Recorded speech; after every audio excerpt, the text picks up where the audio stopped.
All right, hello and welcome to the IRB application video.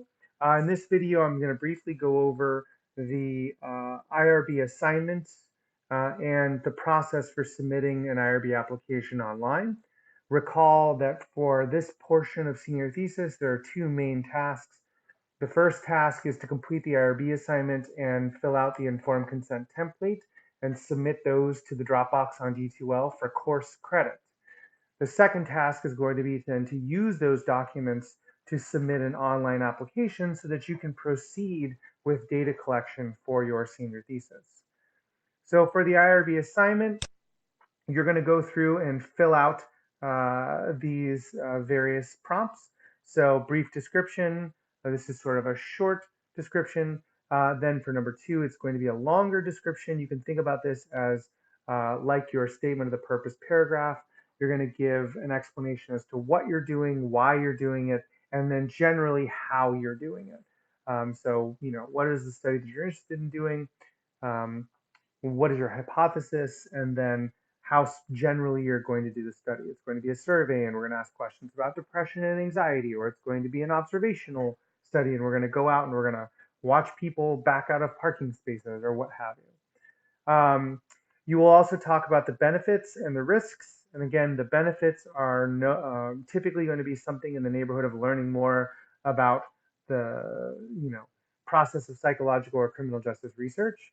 The risks will be no more than minimal risk, assuming that you meet those criteria, and we discussed that in class. If it is more than minimal risk, you would need to discuss how you're going to minimize or mitigate the effects of those risks. We'll talk about how we're going to guard the anonymity of the participants. So most of you will do an online survey. We will not ask any identifying information. We will make it as difficult as possible to connect participants' identities with their responses. So this will be a good way to protect their anonymity. Now, as I mentioned in class, the IRB application does include a bunch of weird things that are somewhat unrelated to us. So if relevant, specify institutional ethical procedures outside of data collection, blah, blah, blah. That is not for us, right? This is for the education majors who are doing research out at schools. So you can just put not applicable for that one. If relevant, specify special populations. Most of us should not be dealing with special populations, so we are just going to put not applicable. Will the participants be exposed to deception? So if you are going to be deceiving participants, this means that you are going to be actively lying to them about aspects of the study. This is different than withholding your hypothesis from the participants, right? We mentioned when it comes to the informed consent template, which we'll talk about here in a minute, you do not want to tell them why they are doing the study. You want to tell them what they will do in the study. So you might say something like, I'm interested in asking questions. As part of the study, you're going to answer some questions about how you feel about yourself and some of your academic progress and your academic information. So you might have to talk about yourself and your GPA. Now, you might hypothesize that people with higher self-esteem are going to have a higher GPA, but you don't tell your participants that because that knowledge might bias the way that they respond to those self-esteem and GPA questions. So again, you have to tell them what they will do, but not why they will do it. Now, if you are proactively lying, if you are proactively lying to participants, then you will have deception, and you and I will have to sit down and discuss this deception, and we'll have to talk about how we're going to put together a debriefing procedure. But if that doesn't apply to you, then don't stress about it. You will also need to have, it says NIH, but that's the old version. You will also need to prepare the city training certificate and the informed consent document. Okay. Now, for the IRB assignment, you need to submit a copy of this assignment and a copy of the informed consent document to the Dropbox on D2L. That is how you will get course credit for the study. For the online application, you're going to need to go to, Google ben.edu IRB. And when you do that, the Benedictine University Institutional Review Board webpage will come to the top of the list, and you will find when you click on that, there is an online application right over here. Now, for the online application, you're going to go through and you're going to mostly be copying and pasting information from the IRB assignment. So title of the project, title of project. And then you're going to put in your 500-word brief description. Brief description. And probably spell things correctly. You're going to put in my email address. This is very important, jdavis10@ben.edu. You'll put in my information here. You can pull all of this stuff from the website, from the Benedict University website, or from my syllabus. You're going to put in your information here. It's a student project. Down here for these ones, no, no, no. If you see anything on this application that doesn't make sense or doesn't apply, just put no or not applicable. It's not a continuation. You're going to, more than likely, most of you will choose an exempt application. Recall we discussed this distinction in class.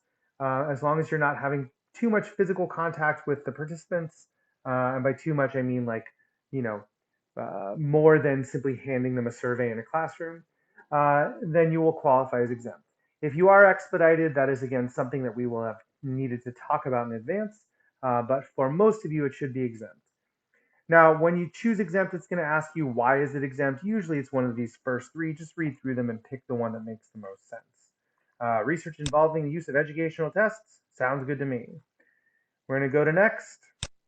Now, here, no collaborators. Here is where you're going to put in the statement of the purpose, right? So this is the overview of the study that tells the IRB generally what it's about, your hypothesis, how you're going to get your participants, and generally speaking, how the study will go. Okay. Down here is the overall plan details. This is a single document that will contain everything that your participants will experience throughout the entire course of the study.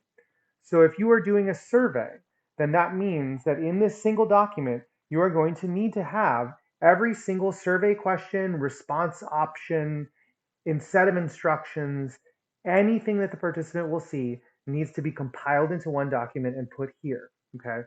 If you have deception, your debriefing will go at the end of whatever this document is, because that's the last thing that the participants will see. If you are doing an experiment where you're going to be doing things to people, you will describe in detail exactly what will happen to the participants in your experiment. If you are going to have a script that you are going to read to every single participant to ensure the internal validity of the study, that everyone experiences the same thing, you will include that script. The IRB needs to see and review everything that is related to your study that participants might come across. Okay. The participants will experience as part of the study. Now, what you do not put here is your entire research methods proposal, because this plan details, this is what is being approved by the IRB, right? These survey questions, these instructions. If you put your entire research methods proposal, they will bounce it because they do not want to read your entire research methods proposal. And because it goes here, they would have to read it because whatever gets approved, whatever is in here is what they are approving. Okay. So everything that the participant will experience goes in here. Scrolling down, there is no data usage plan. This is for people who are working with elementary schools. You can ignore it. Describe how they'll be selected. I'm going to go to classrooms. It's going to be an online survey. They might get a little bit of course credit. They might not. Generally speaking, how they're going to be recruited. I'm going to email out my survey link to all of my friends, whatever. Are you working with any research assistants? No. Funding? No. But I mean, if you are, that'd be great, but probably not. Start date and end date. So the start date is always going to be a week from when you submit it. The end date is always going to be the end of the following semester, right? More than a year, probably. The idea here is that 1 week from when you submit it gives the IRB at least a week to review it before technically you're able to start. It's sort of like a courtesy to them.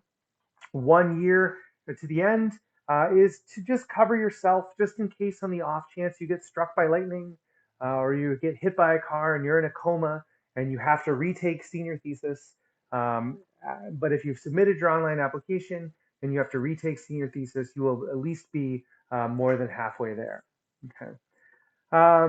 Benefits and risks, we talked about that. That goes here. Guardian anonymity, we talked about that. That goes here.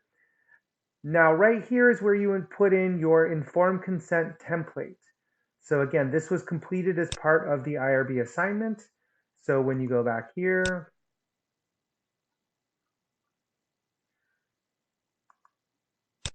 and you click on the informed consent template, you're going to fill this out as part of the assignment. So title of the project goes here, the purpose of the study. This is where you are describing to the participants what they will do in the study so that they can make an informed decision, right? If you are doing your study on the relationship between self-esteem and GPA, you don't put here that you think that self-esteem is related to GPA.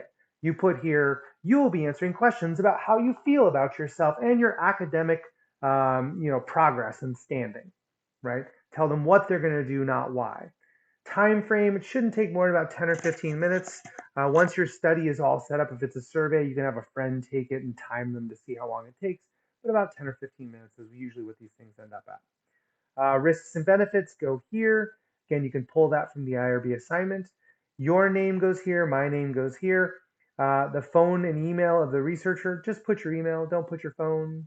We talked about this in class. You don't want some rando calling you or texting you random pictures, right? So just put in your email, not your phone. You can put my phone and my email here. Again, that's on the Benedictine website and also in my syllabi. Okay. So you will include this informed consent template here in the online application. Now, you would think that you would put it up here with overall plan details, being as it is something that the participants will be exposed to and it'll be the first thing that they see. But if you do that and the IRB goes to look for it here and they don't see it here, they'll bounce your application. So just make sure you put the informed consent template here. Ethical procedures, not applicable, not applicable, not applicable, not applicable. Down here, will there be deception? No. If there is, you and I have talked about it and you have debriefing in your plan details. And we have gone over this statement here, but otherwise you're going to put no. Down here, it says NIH, but again, that's old. You want to put in your city completion certificate here. And then you are going to go here. You are going to sign this, enter your name, sign, and click submit. And when you click submit, it's going to email me a copy of this application. And then once I have it in my email, I will review it and I will forward it on to the IRB chairperson. And when I forward it on to them, I will CC you so that you know that it has been submitted. Now, generally speaking, it can take the IRB anywhere from 24 hours to 1 to 2 weeks to respond. Most of the time, if you have dotted your I's and crossed your T's, the IRB will respond with an approval number, and then you may proceed to the next phase of senior thesis, which is setting up your Qualtrics account and data collection, okay, if you're doing an online survey. Otherwise, you'll just proceed with your study as we've discussed. If you fail in some way, you forget your informed consent template, or you don't put your plan details in there, or you don't include the city training certificate, or whatever reason, then the IRB will bounce your application. They will respond to the email that I send. So you'll see it and I'll see it. And then you and I will have to discuss what you need to do to resubmit the assignment and push it through. So make sure that you've just followed through the instructions and then we get this submitted correctly the first time around. All right, so that's it for the IRB application video. Remember, it's a two-part process. Part one, submit the informed consent template and the IRB assignment to the Dropbox on D2L so you can get credit for the course. Part two is going to be submitting this online application. Ideally, you will have met with me before you submit the online application because if you don't meet with me and you submit the online application and there's something wrong with it, then you are going to have to resubmit the online application. You don't want to have to do that. So as always, if you have any questions, you can email me. If you haven't set up a time to meet with me yet, please do so. Keep an eye on my scheduler. I do periodically add more dates and times as they become available. So if you are looking for a sooner time slot than you have currently, you can always double check back. All right.